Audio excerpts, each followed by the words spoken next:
On nous dit souvent « aie plus confiance en toi ». Ok, c'est sympa, mais je fais comment pour avoir plus confiance en moi? Bonjour, je m'appelle Catherine Troissé, je suis psychopraticienne, bioénergéticienne, kiné-coach en développement personnel. Moi, ce qui m'anime dans la vie, mon but, c'est partager. J'ai une soif insatiable d'apprendre. Alors j'aimerais partager avec vous quelque part mes connaissances, aussi mes vidéos, mes lectures. Et au passage, je remercie toutes ces personnes pour leurs enseignements. Vous transmettre mes pistes de réflexion, mes introspections, les discussions que j'ai pu avoir avec plein d'amis et avec moi-même parfois aussi. La confiance en soi. Il est parfois long le chemin pour oser être soi, sans peur d'être jugé, sans crainte d'être rejeté, pour oser dire ses désirs, exprimer ses sentiments. Il est parfois brutal ce chemin, mais il est nécessaire, il est vital.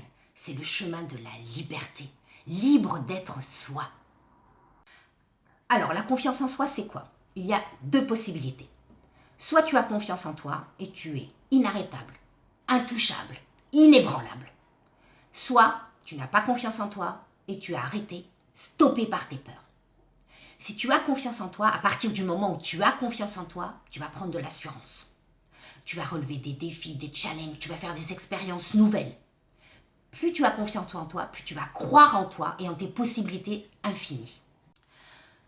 Plus tu auras confiance en toi, plus tu auras la certitude que tu peux faire face aux événements qui t'arrivent dans la vie.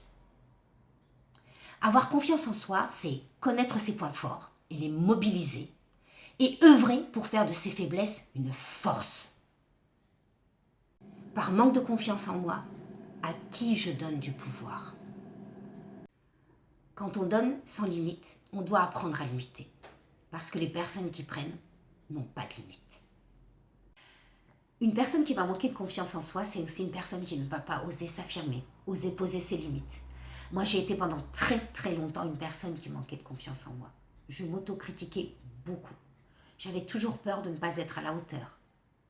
On doute de son corps, de nos compétences, de notre capacité à être aimé, de notre image, de notre avenir. On a la certitude d'être inintéressant. Quand on manque de confiance en soi, on limite nos désirs, nos contacts, nos ambitions, nos relations, notre carrière, l'amour. Une personne qui manque de confiance en elle est dans un état quasi permanent d'insatisfaction de soi. Elle a un manque de confiance en elle, elle est hypersensible aux critiques, elle a une peur exagérée de faire une erreur, elle est pessimiste. Ce n'est pas pour moi, je n'y arriverai pas. On est tous passés par là un jour ou l'autre. Alors attention, tu peux manquer de confiance en toi dans un domaine particulier, par exemple dans ton couple, et tu peux être très à l'aise, avoir une assurance totale dans ton travail. Des exemples. T'est-il déjà arrivé lorsque tu n'es pas heureuse en couple, que tu doutes, que tu as peur, que tu manques de confiance dans ton couple? Qu'est-ce que tu vas faire? En fait, lorsque tu as ce manque de confiance, tu vas aller chercher de la réassurance auprès de ton compagnon et de ton chéri. Et même si celui-ci t'assure de ses sentiments, qu'il te dit qu'il t'aime et tout, au bout de quelques jours, ce doute va revenir. Pourquoi? Pourquoi? Parce que tu vas avoir l'impression qu'il te ment, qu'il ne te dit pas la vérité. Derrière ce manque de confiance, il y a toujours une peur. Peur d'être rejeté, d'être abandonné, d'être quitté. Autre exemple, t'es-tu déjà retrouvé dans ce genre de situation? Ce matin, tu te fais toute belle, tu passes du temps à te maquiller, à prendre soin de toi, tu mets une super robe, tu te trouves magnifique, super jolie dans cette robe, et tu sors de chez toi. À ce moment-là, tu as le sourire aux lèvres, forcément tu es bien, tu es heureuse si tu rencontres un copain, une copine, un ami. Et au fil de la discussion, cette personne te dit « Oh là là, excuse-moi, mais cette robe, elle ne te va pas du tout. Elle te boudine, t'es grosse, t'es trop vieille pour mettre ce genre de truc. » Et là, deux possibilités. Soit tu as confiance en toi et ses propos ne t'importent pas. Tu te trouves jolie, point barre, elle peut dire tout ce qu'elle veut, ça glisse sur toi. Soit tu n'as pas confiance en toi et voilà, ton joli sourire disparaît. Tu te sens mal à l'aise, tu te sens blessé, Tu n'as qu'une envie, c'est rentrer chez toi et changer de vêtements. Qu'est-ce que tu vas faire? Tu vas appeler tes amis, tes copains, tes copines, ton chéri, pour aller chercher quelque part de la réassurance, de la validation, voire même de la certitude que cette tenue te va très bien. Cependant, cela ne te rassurera qu'un moment. Et puis, les doutes vont revenir et les peurs vont reprendre leur place. Cependant, ce que il ou elle t'a dit, que tu n'étais pas belle dans cette tenue, est-ce que c'est une vérité ou est-ce que c'est une croyance? Pose-toi la question. Il ou elle t'a proposé une croyance. C'est toi qui choisis de la croire ou non. C'est pas la vérité, c'est sa croyance à il ou à elle. C'est toi qui décides de croire en ce que il ou elle croit. C'est un choix. Et pourquoi on va avoir ce manque de confiance? Parce qu'on veut plaire et on ne veut pas déplaire. Parce qu'on veut rentrer dans la norme sociale. Parce que quand on plaît et qu'on est apprécié, quelque part, on est aimé. Pourquoi? Parce que tant que à l'intérieur de toi, tu n'auras pas l'intime conviction, la certitude absolue que ton chéri t'aime, que tu es magnifique dans cette tenue, tant que toi, tu ne seras pas sûr à 100%, tu vas aller chercher de la réassurance à l'extérieur, auprès des amis, et que face à cette incertitude, cette réassurance, elle ne sera que passagère. Et cela ne comblera pas tes besoins de certitude. Jamais. Alors cette certitude, elle doit venir de l'intérieur de toi. Derrière le manque de confiance, il y a toujours une peur émotionnelle. Donc, quand ce besoin d'assurance n'est pas comblé, se poser la question, ok, là, mon besoin n'est pas comblé. Qu'est-ce que je peux mettre en place pour combler mon besoin d'assurance? La question c'est, pourquoi j'ai cette peur qui me bloque, qui m'empêche d'avoir confiance en moi, qui m'empêche d'avoir cette assurance? C'est souvent lié à une peur. Peur d'être abandonné, peur d'être rejeté, peur d'échouer, peur d'être trahi, peur de ne pas être assez. Et de comprendre que cette peur, elle vient titiller, elle vient chatouiller une blessure en nous qui n'est pas encore guérie. Quand tu as ces peurs, en fait, c'est ton enfant intérieur qui n'est pas rassuré par rapport à ce que tu as vécu étant bébé, enfant, adolescent. C'est relié à cette blessure qui est encore là en toi et qui n'est pas encore guérie. Parce que petit, peut-être que papa et maman t'ont dit que tu étais nul, que tu n'arriverais jamais à rien dans la vie. Ou que adolescent, quand le prof t'a posé une question devant toute la classe, tu n'as pas su répondre, ou que tu as bafouillé, et que tous tes copains et tes copines sont moqués de toi, ont ri de toi. Ou que si on t'a interdit de parler à table et maintenant tu es stressé à prendre la parole devant le public, devant tout le monde. Donc cet enfant qui est en nous a besoin de reconstruire sa sécurité. Et l'adulte que nous sommes devenus peut aller à sa rencontre pour lui redonner de l'amour et la confiance dont il a besoin. Alors il faut parler à cet enfant. Parlez-lui, parce que moi je lui parle tout le temps à mon enfant intérieur. Je lui dis que tout va bien aller maintenant. Je le rassure. Je lui dis que je suis là pour lui, pour m'occuper tout le temps de lui. Que je l'aime, que tout va bien aller pour lui à présent. Que maintenant je suis un adulte, que ses peurs n'ont plus lieu d'être et que je vais l'aider. Ensemble, on va les dépasser et les surmonter. Il est parfois plus facile, bien que tellement plus douloureux de déclarer « personne ne peut m'aimer » que d'oser aller à la recherche de l'origine de cette croyance, au risque de faire remonter à la surface des émotions douloureuses enfuies. Au risque de découvrir qu'une seule personne n'a pas su t'aimer, mais une personne tellement importante. Ta maman. Lorsqu'on utilise l'expression « manquer de confiance de soi », cela nous évite de nous poser des questions plus embarrassantes ou plus inconscientes. Le pourquoi. Ce manque de confiance en toi est un cadeau. Regarde ce qu'il y a derrière ce manque de confiance en toi. Mais il n'est pas toujours simple de modifier ses comportements et de remettre en cause ses croyances et d'avoir confiance en soi. Par nos comportements, nous sommes responsables de notre réalité. Pose-toi cette question très importante. Demandez-vous, quel genre de personne puis-je devenir pour ne plus jamais être confronté à ce genre de problème? Va demander à tes copains, tes copines, tes amis, tes collègues de boulot, ta famille, ton chéri, ce qu'ils apprécient chez toi. As-tu déjà fait cela? C'est très très révélateur. C'est un excellent exercice. Et à présent, regarde si c'est ce que tu penses de toi.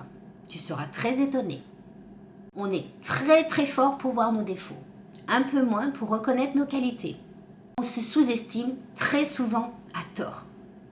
On accorde beaucoup d'importance au regard des autres. Et c'est à travers ce que les autres vont penser de moi que je vais me définir. Et du coup, je vais vivre non plus par rapport à ce que je suis, mais je vais porter un masque pour m'adapter aux critères des autres et à leurs habitudes. Il y a des personnes qui portent ce masque toute leur vie. Alors ose! Vous avez tous et toutes des qualités qui font de vous un être unique. Servez-vous-en pour avancer. Osez dire ce que vous pensez, même si vous n'êtes pas d'accord. Toujours dans la bienveillance, bien sûr. Osez vous habiller comme vous voulez. C'est aussi une façon d'exprimer qui vous êtes. Est-ce que vous vous êtes déjà regardé dans le miroir, que vous vous êtes dit « Tu es belle, je t'aime, je te kiffe ». Tu peux le faire, tu es capable de le faire, tu peux relever ce défi. Donc, si on additionne le fait que tout ce que tu ne sais pas, tu peux l'apprendre, et que les capacités humaines sont énormes, tout est possible. Cesse de rester dans cette léthargie, rebondis et sors de ta zone de confort. Regarde ce qui a été créé sur notre belle planète Terre par des hommes et des femmes qui ont osé. Ce sont des personnes qui avaient confiance en eux, foi en leurs projets. Regarde les personnes qui t'inspirent. Imite-les ne signifie pas singer. Modéliser, ça veut dire utilise-les comme modèle.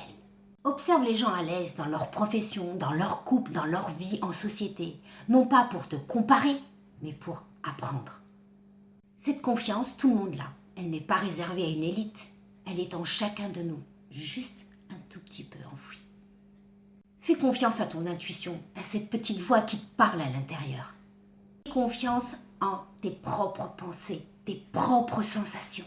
Je suis moi, je sais ce que je veux, je connais mes besoins et je sais les manifester. Je sais exprimer mes émotions et j'ai suffisamment confiance en moi pour me remettre en question. Et quand j'ai confiance en moi, mes peurs, elles n'existent plus. Je crois en moi.